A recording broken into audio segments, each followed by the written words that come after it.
Essentiellement, notre organisation essaye de recueillir des informations et des preuves de détournement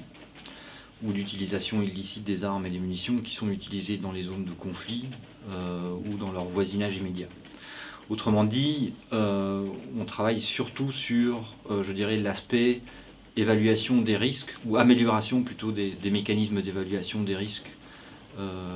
qui donc généralement font partie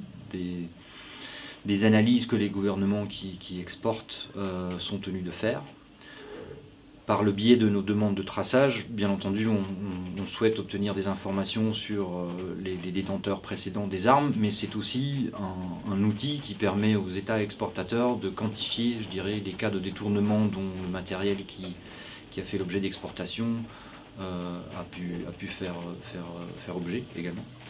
Ce qui leur permet, en tout cas en théorie, de mieux évaluer la capacité de leurs clients à garantir un contrôle sécurisé de leur matériel.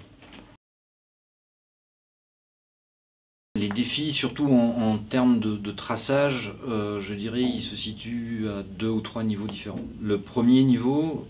tient surtout à la difficulté de retracer ou de localiser plutôt des armes dans des registres nationaux. Il faut savoir que dans la plupart des pays qui sont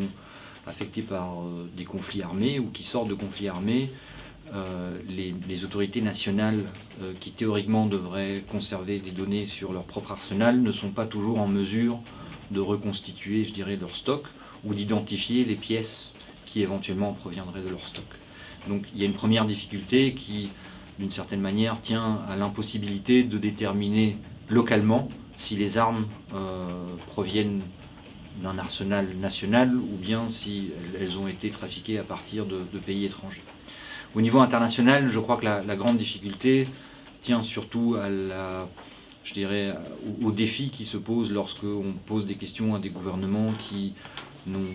pas l'intention ou pas nécessairement les moyens de répondre à nos demandes de traçage. Je ne pense pas que ce soit toujours le résultat d'une mauvaise volonté de leur part. Il y a bien sûr toute une série de raisons possibles auxquelles on peut imaginer, mais reste le fait qu'une bonne partie de nos demandes de traçage reste malgré tout sans réponse.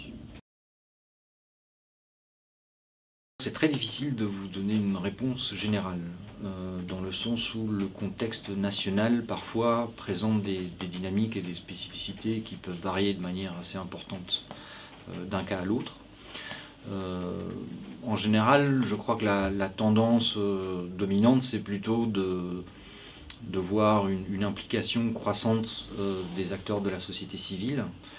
même si il faut quand même reconnaître que dans beaucoup de pays africains, notamment, la question des armes et la gestion des armes reste une question très sensible d'un point de vue politique.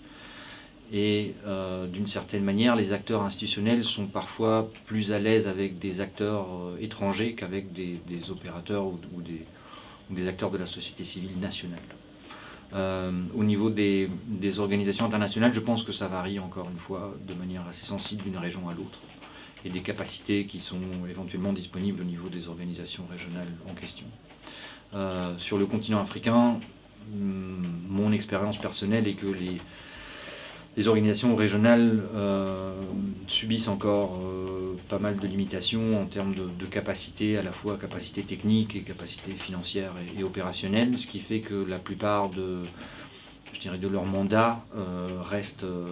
d'une certaine manière partiellement impliqués compte tenu de ces difficultés-là.